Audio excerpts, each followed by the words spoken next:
Vous préparez l'examen civique 2026. Cette vidéo rassemble 50 questions très probables avec des réponses simples pour réviser vite et comprendre les pièges. L'objectif n'est pas d'apprendre par cœur sans réfléchir, mais de reconnaître la logique républicaine derrière chaque réponse. Avant de commencer, gardez une règle en tête. À l'examen civique, vous devez choisir une seule bonne réponse parmi plusieurs propositions. Les thèmes reviennent souvent: République, laïcité, institutions, droit, histoire, géographie et vie quotidienne. Cette vidéo est une aide pédagogique générale, pas un conseil juridique personnalisé. Le format officiel prévoit des questions de connaissances et des mises en situation. Dans cette vidéo, nous travaillons surtout les connaissances, car ce sont celles que vous pouvez vraiment mémoriser et comprendre à l'avance. Écoutez la question, choisissez mentalement une réponse, puis corrigez immédiatement votre raisonnement. Première partie, les principes et les valeurs de la République. Ce bloc est fondamental, car beaucoup de questions vérifient si vous comprenez la devise, la liberté, l'égalité, la fraternité, la laïcité et les symboles officiels de la France. Question 1.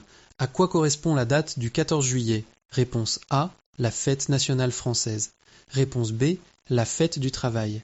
Réponse C. L'armistice de la Première Guerre mondiale. Réponse D. La journée de l'Europe.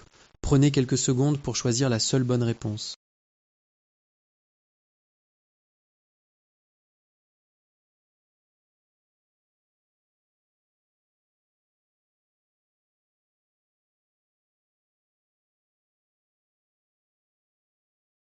La bonne réponse est A. La fête nationale française. Le 14 juillet est la fête nationale. Elle rappelle la Révolution française et elle est associée aux grands symboles républicains, notamment les cérémonies officielles et le défilé militaire. Question 2. Quel est l'un des symboles officiels de la République française? Réponse A. Le drapeau tricolore. Réponse B. La tour Montparnasse. Réponse C. Le métro parisien. Réponse D. Un code postal. Prenez quelques secondes pour choisir la seule bonne réponse.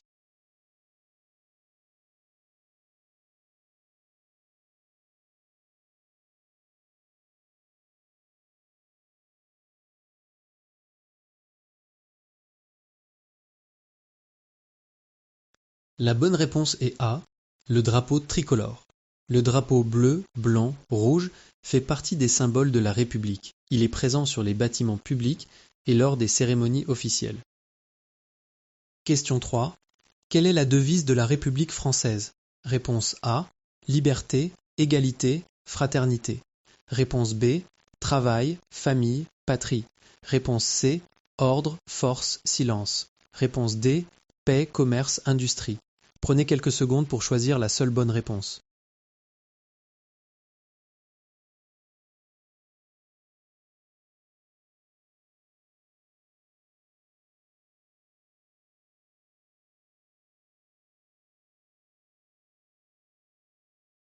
La bonne réponse est A.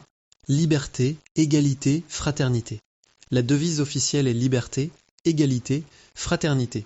Elle résume 3 valeurs centrales: les droits individuels, l'égalité devant la loi et la solidarité entre les citoyens.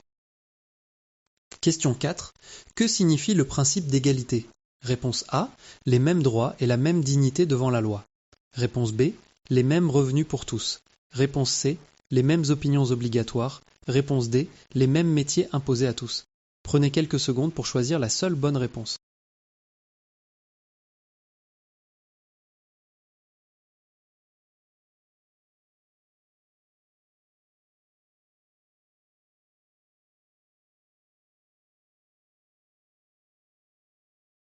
La bonne réponse est A. Les mêmes droits et la même dignité devant la loi. L'égalité signifie que la loi s'applique à tous de la même manière. Elle interdit notamment les discriminations fondées sur l'origine, le sexe, la religion, le handicap ou l'apparence. Question 5. Quelle liberté permet à chacun d'exprimer ses idées? Réponse A. La liberté d'expression. Réponse B. La liberté de stationnement. Réponse C. La liberté de payer moins d'impôts. Réponse D. La liberté de refuser toutes les lois. Prenez quelques secondes pour choisir la seule bonne réponse.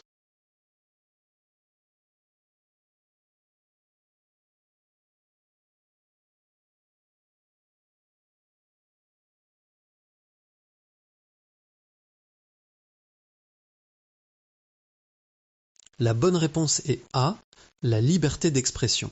La liberté d'expression permet de donner son avis, de débattre et de critiquer, mais elle n'autorise pas les insultes, la diffamation, les menaces ou les appels à la haine. Question 6. Qu'est-ce que la laïcité? Réponse A. La neutralité de l'État et la liberté de conscience. Réponse B. L'interdiction de toutes les religions. Réponse C. L'obligation d'avoir une religion. Réponse D. La préférence d'une religion par l'État. Prenez quelques secondes pour choisir la seule bonne réponse.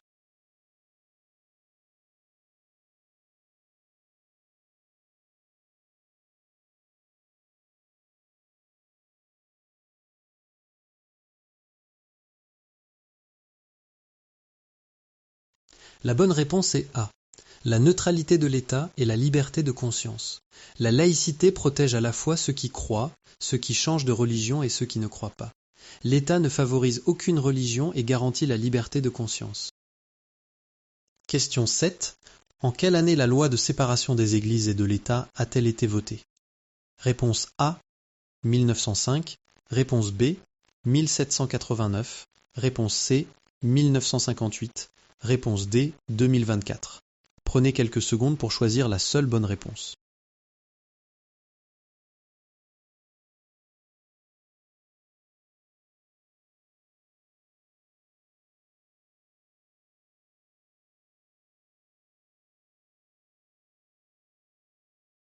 La bonne réponse est A. 1905. La loi de 1905 est un repère majeur de la laïcité française. Elle organise la séparation entre les institutions publiques et les cultes. Question 8. Complétez la phrase. La France est une république indivisible, laïque, démocratique et quoi? Réponse A. Sociale. Réponse B. Militaire. Réponse C. Religieuse. Réponse D. Fédérale. Prenez quelques secondes pour choisir la seule bonne réponse.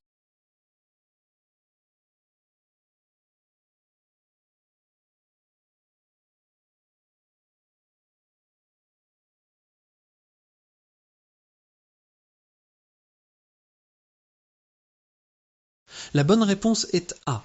Sociale. L'article 1er de la Constitution présente la France comme une république indivisible, laïque, démocratique et sociale. Le mot social rappelle l'importance de la solidarité et de la protection des personnes. Question 9. Quelle est la langue officielle de la République française? Réponse A. Le français. Réponse B. L'anglais. Réponse C. Le latin. Réponse D. L'espagnol. Prenez quelques secondes pour choisir la seule bonne réponse.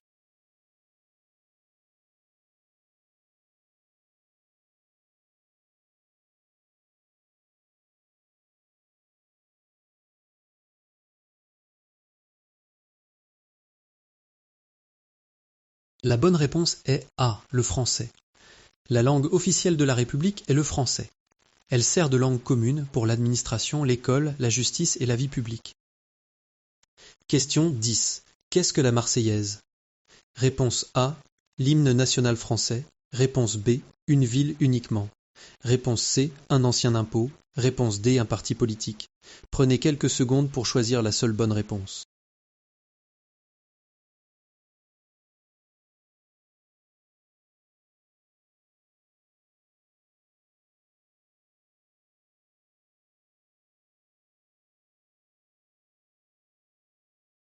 La bonne réponse est A.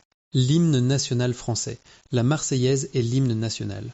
On l'entend lors des cérémonies officielles, des commémorations et de nombreux événements représentant la France. Deuxième partie, les institutions. Ici, il faut bien distinguer le président, le gouvernement, le parlement, la justice, les collectivités territoriales et l'Union européenne. Beaucoup d'erreurs viennent d'une confusion entre ceux qui votent la loi, ceux qui l'appliquent et ceux qui rendent la justice. Question 11. Qui nomme le Premier ministre en France? Réponse A. Le président de la République. Réponse B. Le maire de Paris. Réponse C. Le président du Sénat. Réponse D. Le conseil municipal. Prenez quelques secondes pour choisir la seule bonne réponse.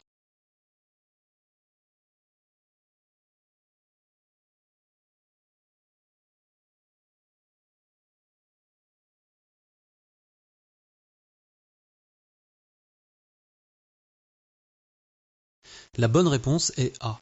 Le président de la République. Le président de la République nomme le Premier ministre. Le Premier ministre dirige ensuite l'action du gouvernement dans le cadre des institutions de la Ve République. Question 12. De quoi est composé le Parlement français? Réponse A. De l'Assemblée nationale et du Sénat. Réponse B. De la police et de la gendarmerie. Réponse C. Des maires et des préfets. Réponse D. Des tribunaux et des prisons. Prenez quelques secondes pour choisir la seule bonne réponse.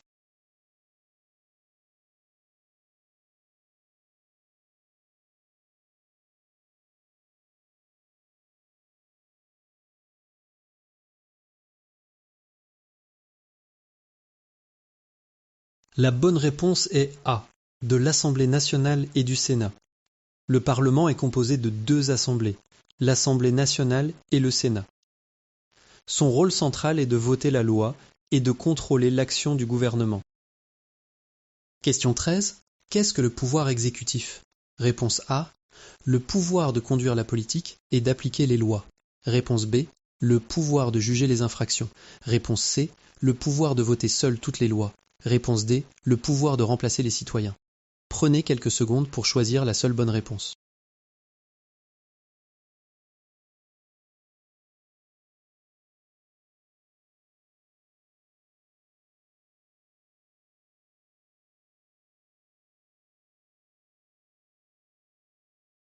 La bonne réponse est A.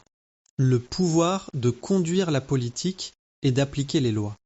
Le pouvoir exécutif est principalement exercé par le président de la République et le gouvernement. Il conduit la politique nationale et met les lois en application. Question 14.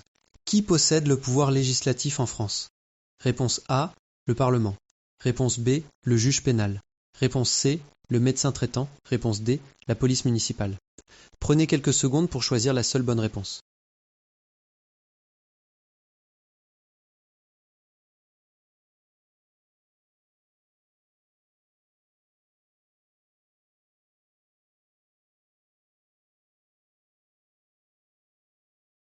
La bonne réponse est A. Le Parlement. Le pouvoir législatif appartient au Parlement. Cela signifie que les députés et les sénateurs participent au vote des lois. Question 15. Quels sont les trois pouvoirs concernés par la séparation des pouvoirs? Réponse A. Exécutif, législatif et judiciaire. Réponse B. Commercial, familial et sportif. Réponse C. Local, privé et religieux. Réponse D. Scolaire, médical et culturel. Prenez quelques secondes pour choisir la seule bonne réponse.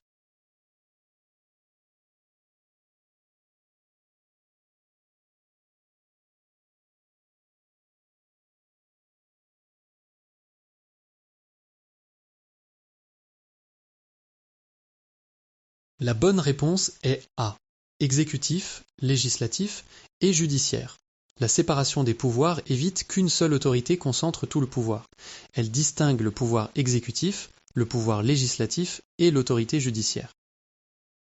Question 16. Combien de députés composent l'Assemblée nationale? Réponse A. 577. Réponse B. 348. Réponse C. 101. Réponse D. 27. Prenez quelques secondes pour choisir la seule bonne réponse.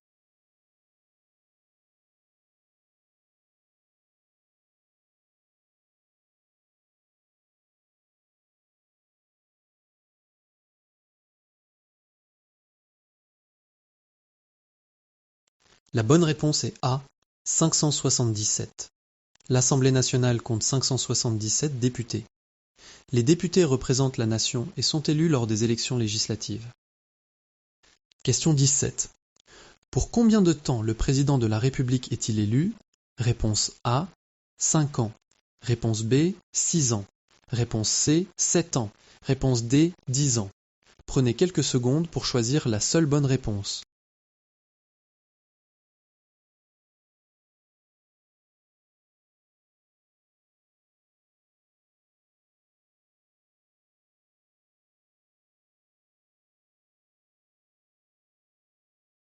La bonne réponse est A. 5 ans. Le président de la République est élu pour 5 ans au suffrage universel direct. On appelle cette durée le quinquennat. Question 18. À partir de quel âge a-t-on le droit de voter en France? Réponse A, 18 ans. Réponse B, 16 ans. Réponse C, 21 ans. Réponse D, 25 ans. Prenez quelques secondes pour choisir la seule bonne réponse.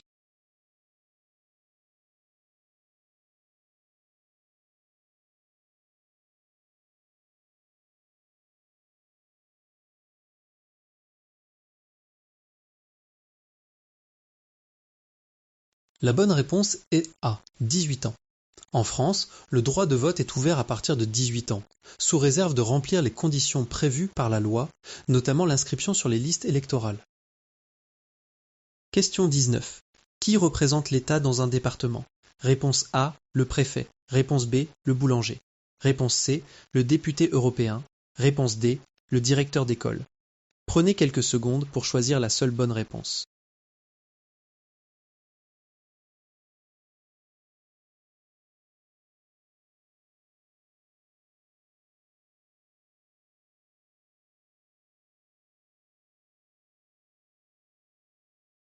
La bonne réponse est A, le préfet. Le préfet représente l'État dans le département. Il veille notamment à l'application des lois, à la sécurité et à la coordination de nombreux services de l'État. Question 20. Combien d'États font partie de l'Union européenne aujourd'hui? Réponse A, 27. Réponse B, 12. Réponse C, 15. Réponse D, 50. Prenez quelques secondes pour choisir la seule bonne réponse.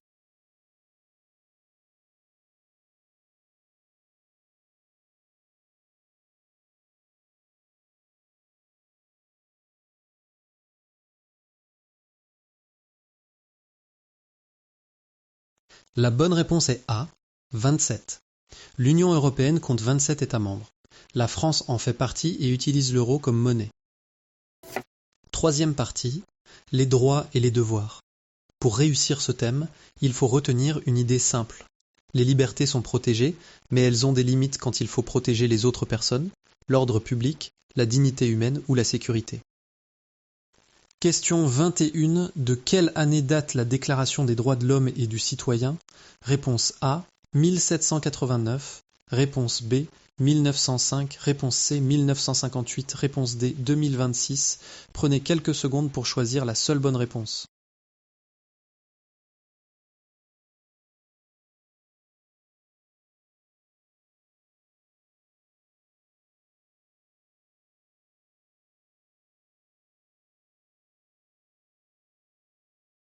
La bonne réponse est A, 1789.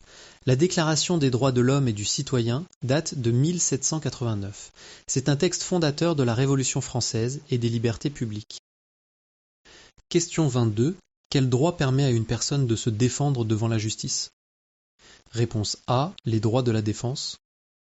Réponse B, le droit de ne jamais comparaître. Réponse C, le droit de choisir la loi. Réponse D, le droit de refuser tout juge. Prenez quelques secondes pour choisir la seule bonne réponse.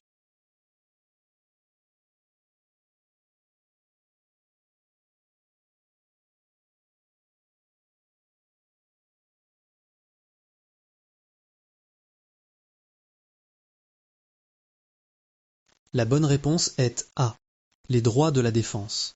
Les droits de la défense permettent à une personne d'être entendue, de répondre aux accusations et d'être assistée, notamment par un avocat si nécessaire. Question 23. En France, la peine de mort est-elle autorisée? Réponse A. Non, elle est abolie. Réponse B. Oui, dans tous les cas. Réponse C. Oui pour les vols. Réponse D. Oui sur décision du maire. Prenez quelques secondes pour choisir la seule bonne réponse.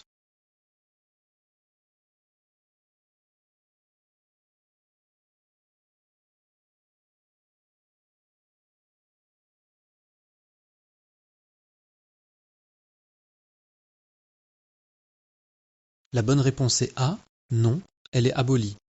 La peine de mort est abolie en France. Cette réponse est importante car elle touche à la dignité humaine et aux principes fondamentaux de la République. Question 24. En France, est-ce légal d'être marié à plusieurs personnes en même temps? Réponse A. Non, la polygamie est interdite. Réponse B. Oui, toujours. Réponse C. Oui, sans déclaration. Réponse D. Oui, seulement si la famille accepte. Prenez quelques secondes pour choisir la seule bonne réponse.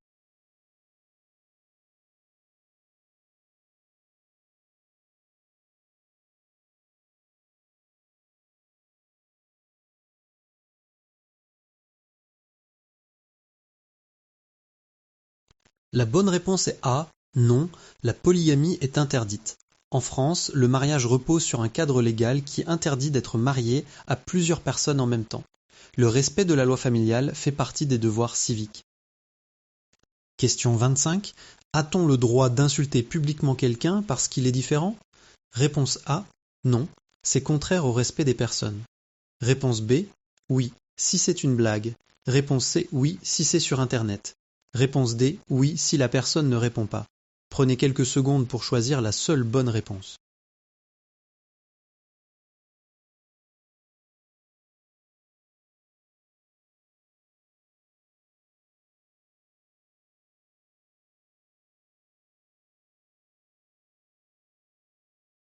La bonne réponse est A. Non, c'est contraire au respect des personnes. La liberté d'expression ne protège pas les insultes discriminatoires, les menaces ou les propos haineux. La République protège la dignité de chaque personne. Question 26. Certains métiers peuvent-ils être réservés aux hommes uniquement? Réponse A. Non, l'égalité entre les femmes et les hommes doit être respectée. Réponse B. Oui, tous les métiers importants. Réponse C. Oui, dans les entreprises publiques. Réponse D. Oui, si le client préfère. Prenez quelques secondes pour choisir la seule bonne réponse.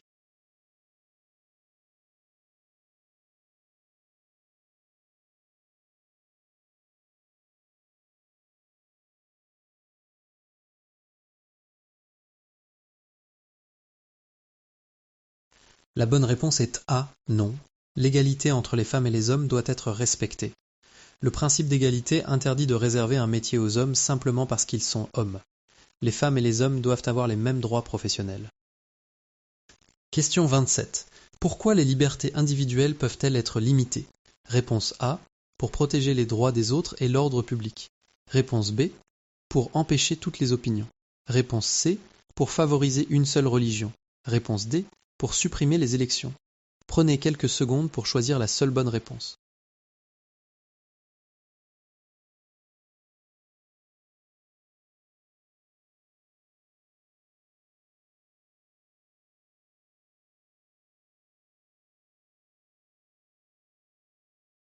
La bonne réponse est A. Pour protéger les droits des autres et l'ordre public. Les libertés ne sont pas sans limite. Elles peuvent être encadrées par la loi pour protéger la sécurité, la dignité, la santé, les droits des autres et l'ordre public. Question 28. Que permet la citoyenneté française? Réponse A. Participer à la vie démocratique, notamment voter. Réponse B. Ne plus respecter la loi. Réponse C. Choisir ses impôts librement. Réponse D. Obtenir automatiquement tous les emplois. Prenez quelques secondes pour choisir la seule bonne réponse.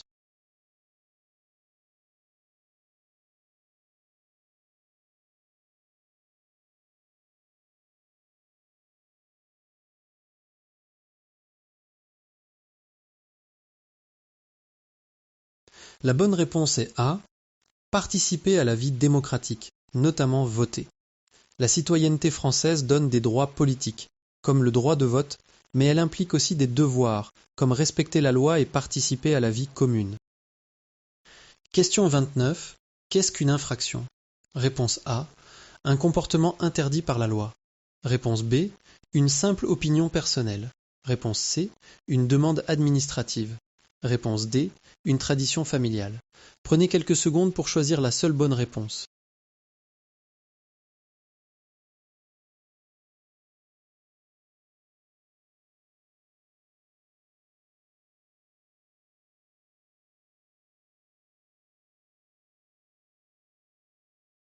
La bonne réponse est A.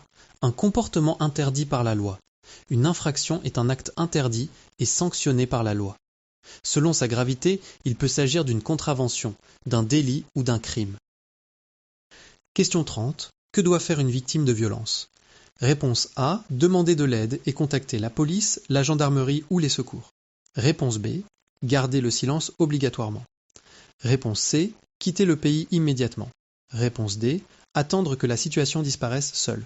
Prenez quelques secondes pour choisir la seule bonne réponse.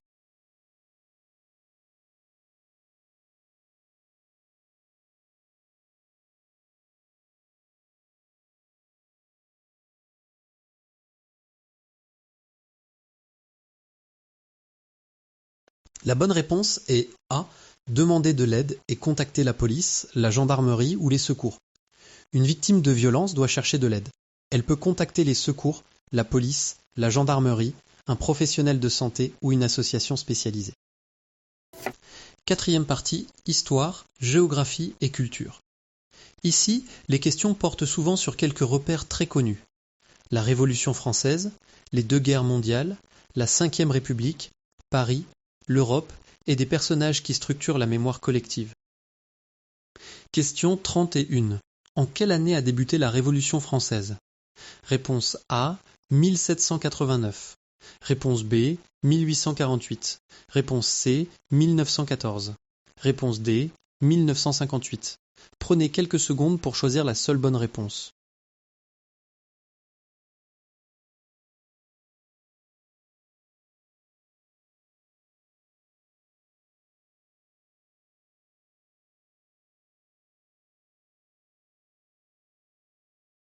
La bonne réponse est A, 1789. La Révolution française commence en 1789. C'est un repère majeur pour comprendre la citoyenneté, la souveraineté nationale et les droits fondamentaux. Question 32. Qui était le roi de France au moment de la Révolution française? Réponse A, Louis XVI. Réponse B, Napoléon Ier. Réponse C, Charles de Gaulle. Réponse D, François Ier. Prenez quelques secondes pour choisir la seule bonne réponse.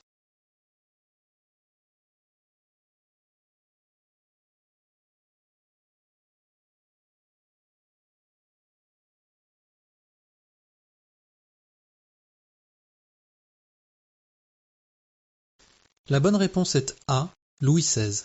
Au début de la Révolution française, le roi est Louis XVI. Cette question vérifie votre capacité à associer un personnage historique à une grande période. Question 33.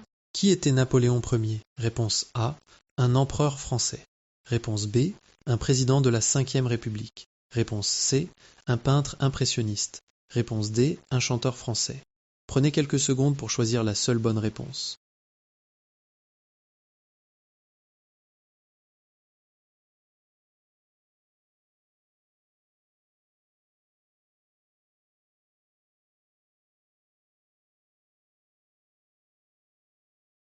La bonne réponse est A, un empereur français.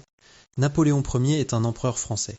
Il appartient à une période importante de l'histoire de France après la Révolution. Question 34. Quand a eu lieu la Seconde Guerre mondiale?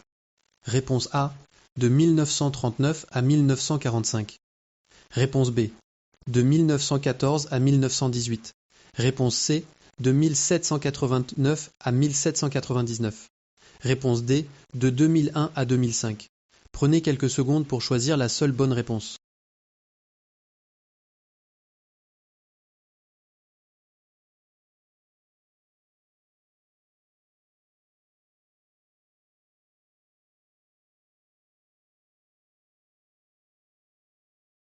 La bonne réponse est A, de 1939 à 1945. La Seconde Guerre mondiale a lieu de 1939 à 1945. C'est un repère historique essentiel, notamment pour comprendre la mémoire de la Shoah et de la Résistance. Question 35. Quelle guerre a eu lieu entre 1914 et 1918? Réponse A, la Première Guerre mondiale. Réponse B, la Seconde Guerre mondiale. Réponse C, la guerre d'Algérie. Réponse D, la guerre de Cent Ans. Prenez quelques secondes pour choisir la seule bonne réponse.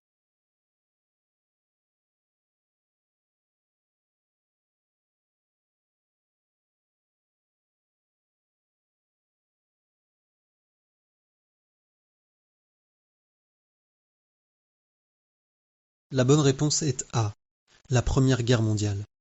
La Première Guerre mondiale se déroule de 1914 à 1918. Le 11 novembre commémore l'armistice qui met fin au combat. Question 36. En quelle année l'esclavage a-t-il été aboli définitivement en France? Réponse A, 1848. Réponse B, 1789. Réponse C, 1905. Réponse D, 1981. Prenez quelques secondes pour choisir la seule bonne réponse.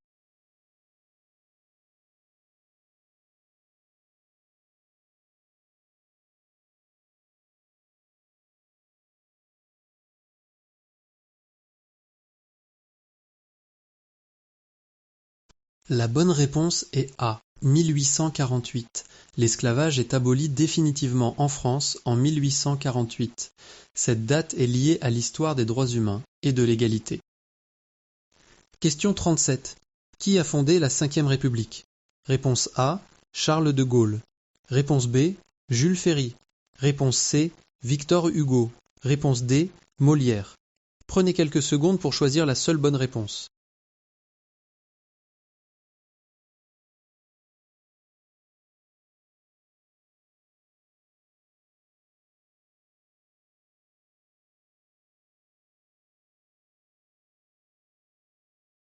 La bonne réponse est A. Charles de Gaulle. Charles de Gaulle est associé à la fondation de la Ve République. La Constitution de 1958 organise encore les institutions actuelles. Question 38. En quelle année a été créée la Communauté économique européenne? Réponse A. 1957. Réponse B. 1905. Réponse C. 1945. Réponse D. 2026. Prenez quelques secondes pour choisir la seule bonne réponse.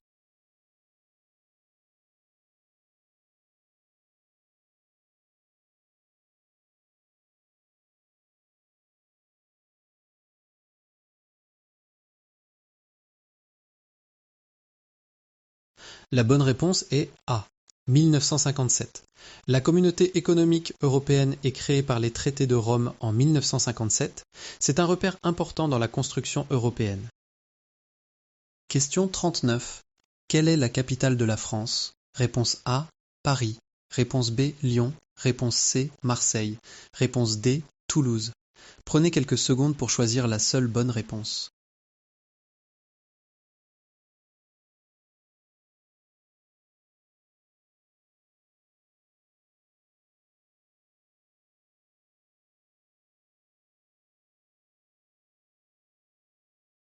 La bonne réponse est A. Paris. Paris est la capitale de la France. C'est aussi le siège de nombreuses institutions nationales et un symbole culturel très connu. Question 40. Sur quel continent se situe la France métropolitaine? Réponse A. L'Europe. Réponse B. L'Afrique. Réponse C. L'Asie. Réponse D. L'Amérique du Sud. Prenez quelques secondes pour choisir la seule bonne réponse.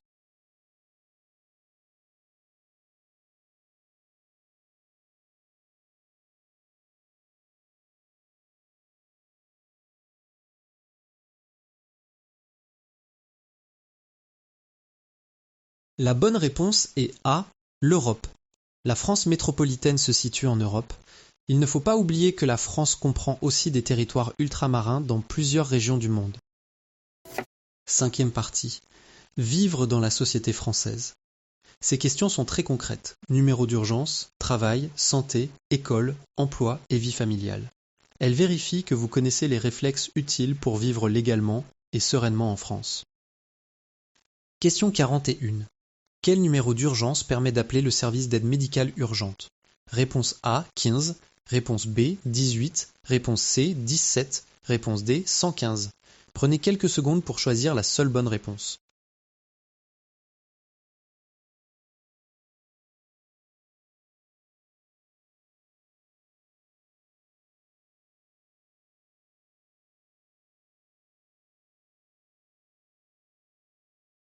La bonne réponse est A, 15. Le 15 permet d'appeler le service d'aide médicale urgente pour les urgences médicales. En cas de doute grave, on peut aussi utiliser le 112, numéro d'urgence européen. Question 42. Quel numéro d'urgence permet d'appeler les pompiers? Réponse A, 18. Réponse B, 15. Réponse C, 17. Réponse D, 119. Prenez quelques secondes pour choisir la seule bonne réponse.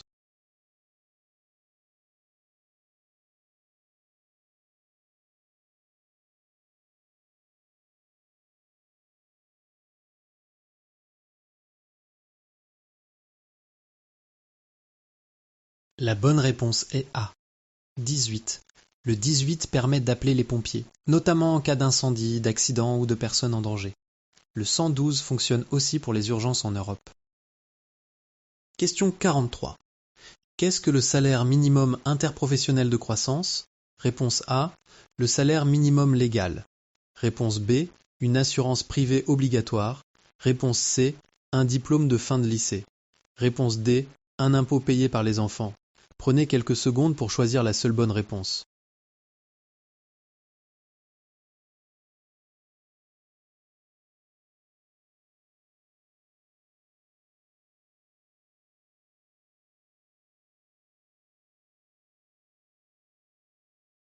La bonne réponse est A. Le salaire minimum légal. Le salaire minimum interprofessionnel de croissance est le salaire minimum légal. Il correspond au minimum légal en dessous duquel un salarié majeur ne peut pas être rémunéré, sauf cas particulier prévu par la loi. Question 44. Quelle est la durée légale du travail à temps plein par semaine dans le secteur privé? Réponse A, 35 heures. Réponse B, 20 heures. Réponse C, 49 heures. Réponse D, 60 heures. Prenez quelques secondes pour choisir la seule bonne réponse.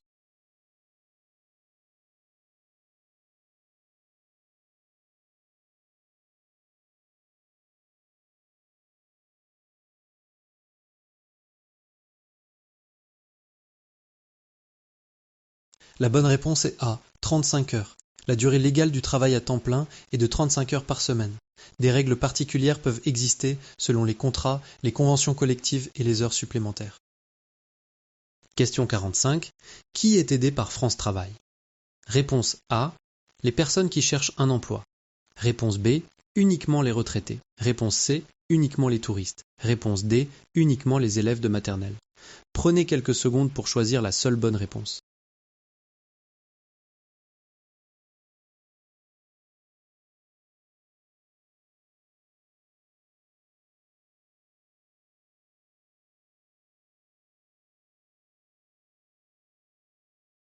La bonne réponse est A. Les personnes qui cherchent un emploi. France Travail accompagne les personnes en recherche d'emploi. Il peut aider à trouver des offres, préparer des démarches et suivre un parcours professionnel. Question 46.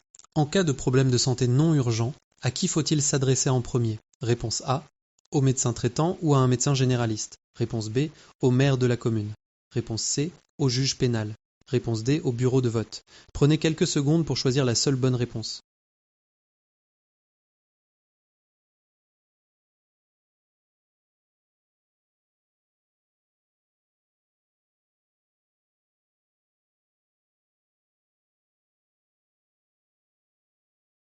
La bonne réponse est A. Au médecin traitant ou à un médecin généraliste. Pour un problème de santé non urgent, le bon réflexe est de contacter son médecin traitant ou un médecin généraliste. Les urgences hospitalières sont réservées aux situations graves ou immédiates. Question 47. À quoi sert la carte vitale? Réponse A. À faciliter le remboursement des frais de santé. Réponse B. À voter aux élections. Réponse C. À remplacer le permis de conduire. Réponse D. À entrer gratuitement au cinéma. Prenez quelques secondes pour choisir la seule bonne réponse.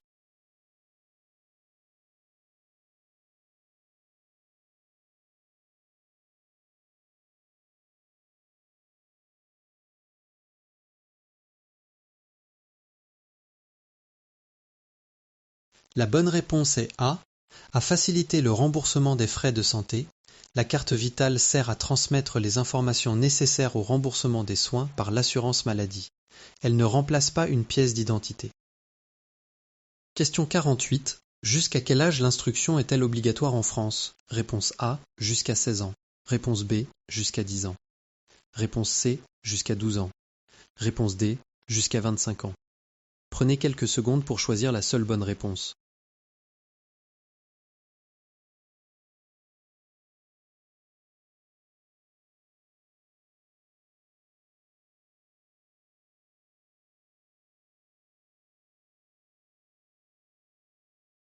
La bonne réponse est A. Jusqu'à 16 ans.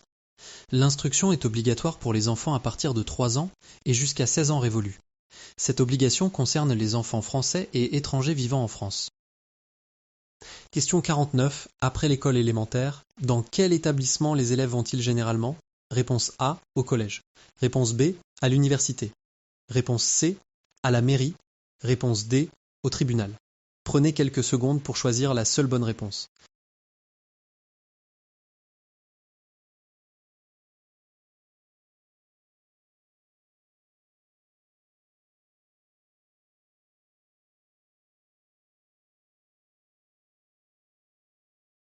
La bonne réponse est A, au collège. Après l'école élémentaire, les élèves vont généralement au collège. C'est l'étape scolaire suivante avant le lycée. Question 50. Les enfants qui ne parlent pas français ont-ils le droit d'aller à l'école? Réponse A. Oui, ils doivent être accueillis et scolarisés. Réponse B. Non, ils doivent attendre de parler parfaitement français. Réponse C. Oui, mais seulement un jour par semaine. Réponse D. Non, sauf s'ils sont déjà majeurs. Prenez quelques secondes pour choisir la seule bonne réponse.